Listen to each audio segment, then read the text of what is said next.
US Airways 1549, or to use its call sign Cactus 1549, was scheduled from LaGuardia, New York City to Charlotte, North Carolina on the afternoon of January 15, 2009. There were 150 passengers and 5 crew members on board. The flight was operated by an Airbus A320-214 powered by two General Electric CFM56 engines. This was delivered new to US Airways in August 1999. In charge of flight was Captain Chesley Sullenberger with First Officer Jeffrey Skiles. Both these men had vast amounts of flying experience. Chesley Sullenberger is a former military pilot with total flying hours of almost 20,000 at that time, including 4,756 hours on the A320. Jeffrey Skiles had only 37 hours on the A320 as a newly transferred pilot to the type, but over 20,000 flying hours in total. The pre-flight and initial takeoff run was normal. Early in the climb, the aircraft hit a flock of birds so significantly it obscured the pilot's windscreen view. This was at a height of just under 3,000 feet and a distance of around 4.5 miles from the airport. Almost immediately, both engines shut down, but the aircraft continued climbing for a further 19 seconds. Then entered a glide descent as the pilots responded. Captain Sullenberger took control of the aircraft and started the APU, Accelerated Processing Unit. While still, Skiles attempted to restart the engines. Sullenberger made a mayday call 22 seconds after the strike, calmly reporting, "This is Cactus 1539, hit birds. We have lost thrust on both engines. We are turning back towards LaGuardia." It's 1539, hit birds, we've lost thrust on both engines, returning back towards LaGuardia. Sullenberg initially requested to return to LaGuardia. The pilots soon realized this was not possible and requested landing options at Teterboro Airport, New Jersey. They were cleared for an approach to runway 1 but quickly responded that they also could not make that and would end up with the Hudson. After passing over the George Washington Bridge at just 900 feet, the aircraft ditched in the Hudson at 3:31 p.m. The flight had lasted around 5 minutes.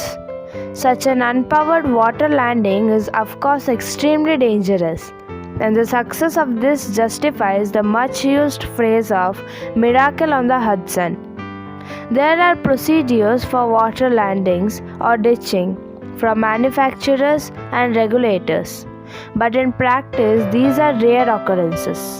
Passengers were evacuated onto the wings and emergency slides. The evacuation was hampered by water entering the fuselage caused by an open door at the rear of the cabin, as well as fuselage damage from landing. But it was greatly assisted by the aircraft equipment.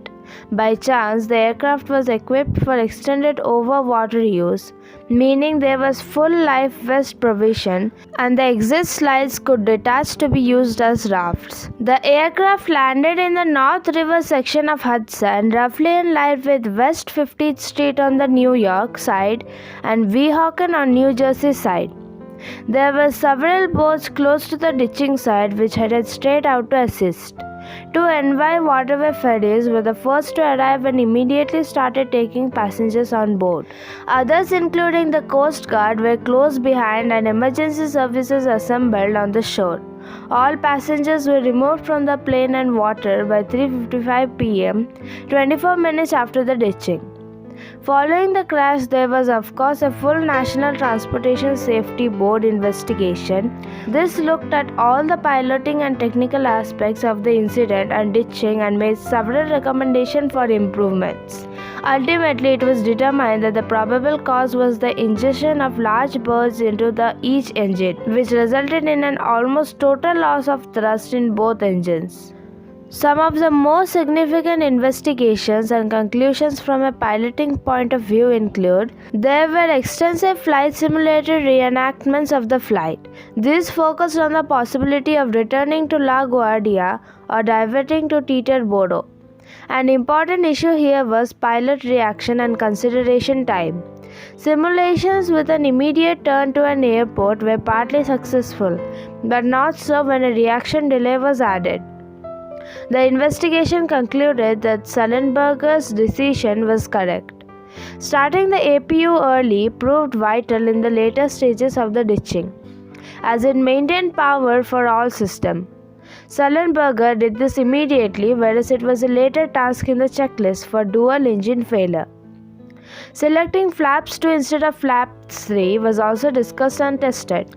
This reduced drag and allowed for a better nose attitude on hitting the water. Ultimately, several factors came together to make the ditching successful or miraculous, as well as fast and appropriate reaction by the pilots, good weather and clear visibility on the day, an aircraft equipped for a water landing, fast reactions from the cabin crew, and the landing close to boats able to respond all contributed.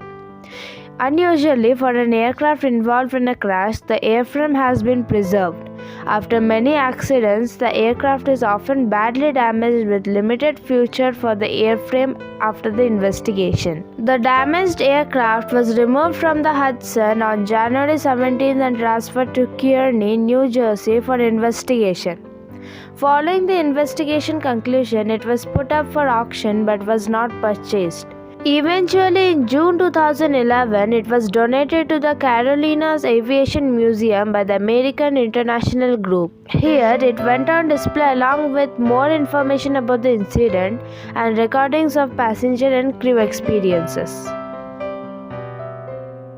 On June 19, 2022, a Boeing 737 operated by SpiceJet had to make an emergency landing shortly after takeoff at Patna Airport due to a bird being ingested by one of its engines. Sparks were noticed coming from the left engine by both passengers and cabin crew. The aircraft continued its climb to a safe circling altitude as prescribed before making a successful landing. Now, the question is that how can a tiny bird destroy such a massive aeroplane? Hello friends, welcome to my channel Explore with Joyita. Before starting this video, I request you to subscribe my channel to get more fascinating videos like this. And don't forget to like and share. Now let's move on. When an airborne animal such as a bird or a bat hits an airplane in a flight, then it is called a bird strike.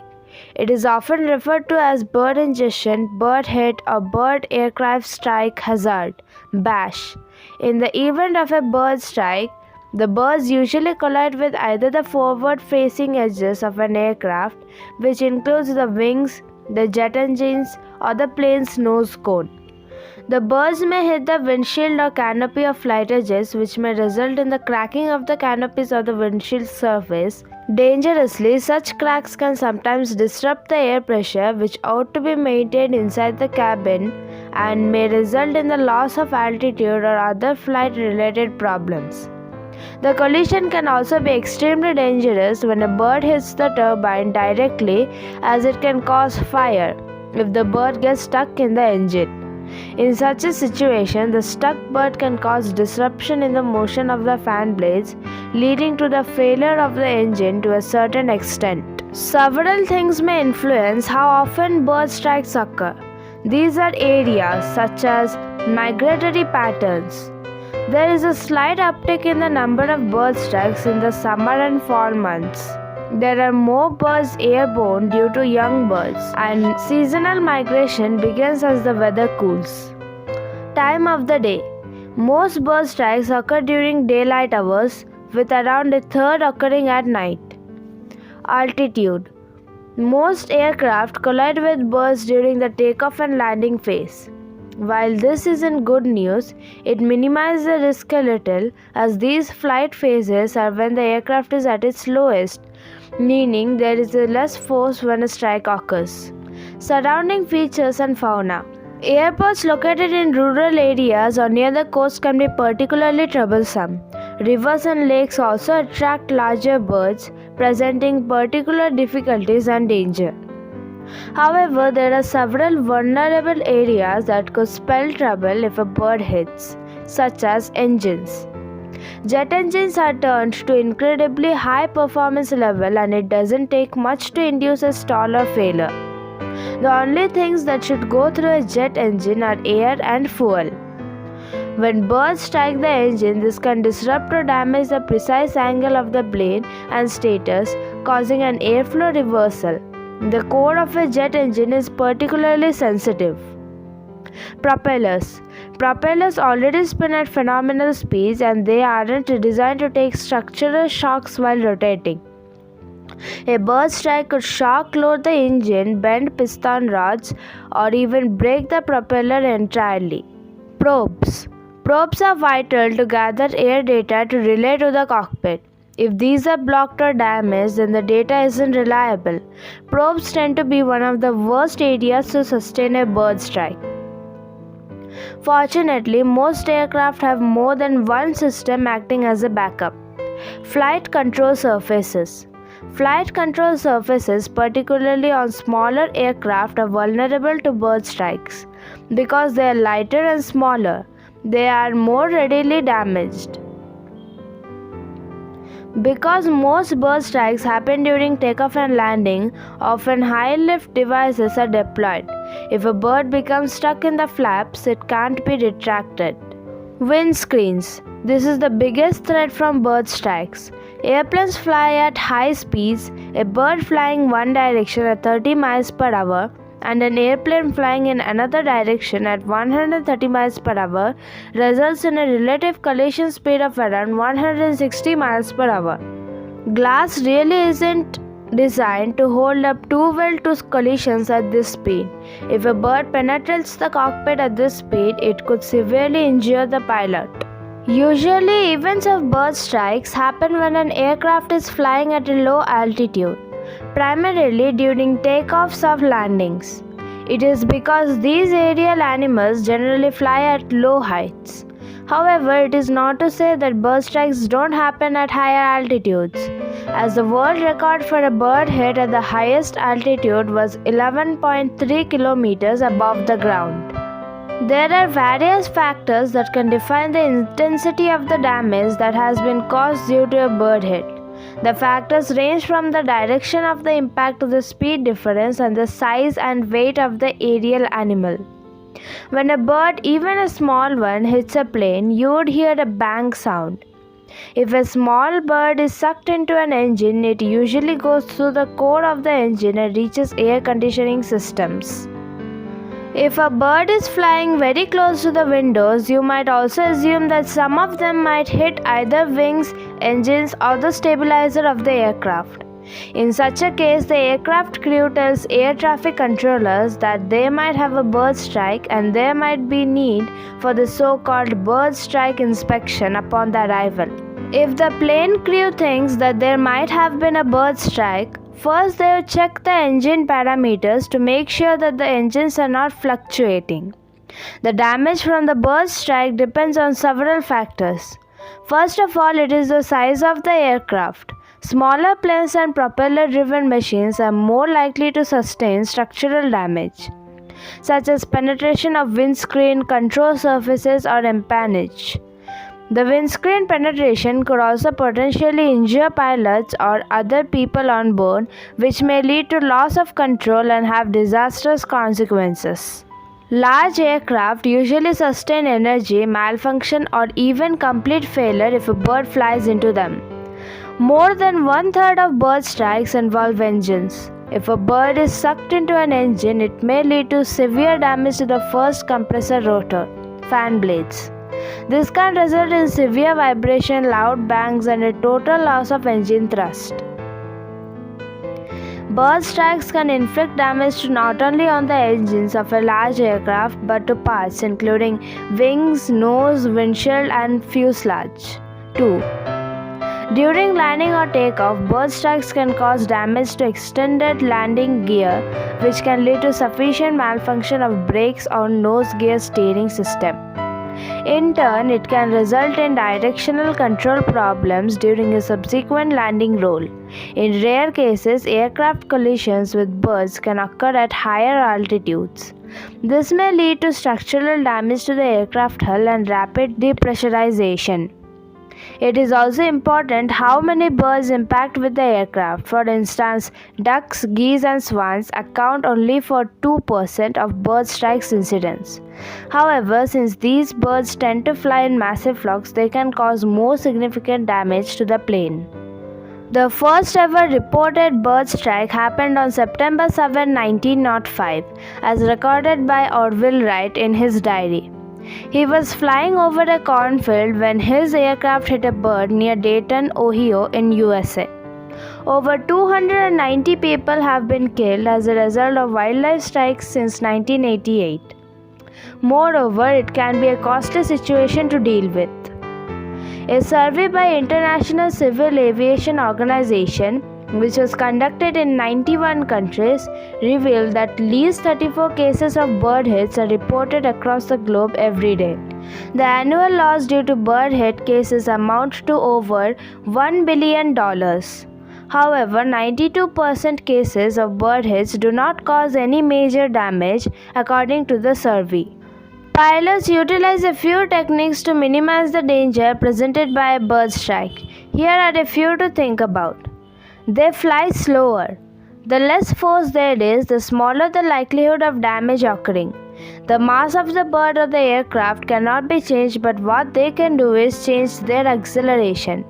Not only will this minimize the risk of severe damage, but it also gives the pilot more time to see and avoid, and quite possibly gives the birds the same luxury too.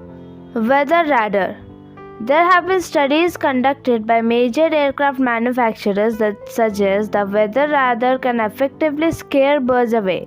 However, the jury is still out and birds still occur on aircraft with active weather radar. Engine spinner painting. Ever flown on a jet with white painted spiral spinners inside the engine? There are a couple of reasons for this. First, it allows people to see that the engine is turning. But there is another reason. The theory is that when viewed from afar, the engine looks like eyes, which the birds interpret as predators and steer clear as a result. Lights. Bird strikes at night can often come from birds being entirely unaware of the presence of an aircraft. The best way to do this at night is by using the aircraft lights. Some aircraft manufacturers actually recommend this as a part of their standard operating procedures. A pilot's first temptation is often to push the nose down to get away from the impending threat. However, it is a bird's natural behavior to also dive away from predators. If you encounter either a single bird or flock, it is far better to try and climb over them to avoid a collision. Airports have a significant role in preventing potential strikes. The first thing that an airport's administration can do is to reduce bird habitats around the airport and its runway. Open areas of grass and water, shrubs, trees provide food and roosting sites for birds. For this reason, airports tend to cut down trees with nests, reduce rainwater pooling, and substitute cattle grazing for grain crops. Airports also often use speakers to blast distress calls, which can deter birds. They also cover open water so animals aren't attracted. Other factors within the food chain have to be thought about, such as systems to control insect populations. Aviation bodies work closely with wildlife institutions to encourage animals to reside elsewhere. Migrating birds that follow well-defined flight paths can create a hazard if their flight paths are near an airport. To prevent that, airport administration broadcasts bird distress signals or uses pyrotechnic bird-scaring cartridges. In fact, some bigger airports can also use trained peregrine falcons to keep gulls and geese away from the landfills. Large flocking birds can also be detected using specialized ground-based radar equipment. Some airports also go for a hardline approach. They may try to capture and kill birds if required.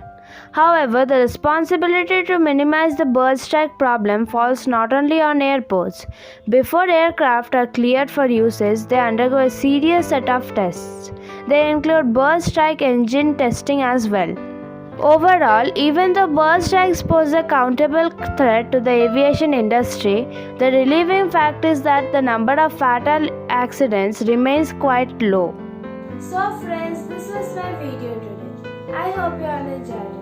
If you want to get more fascinating videos like this, subscribe to my channel and don't forget to like and share.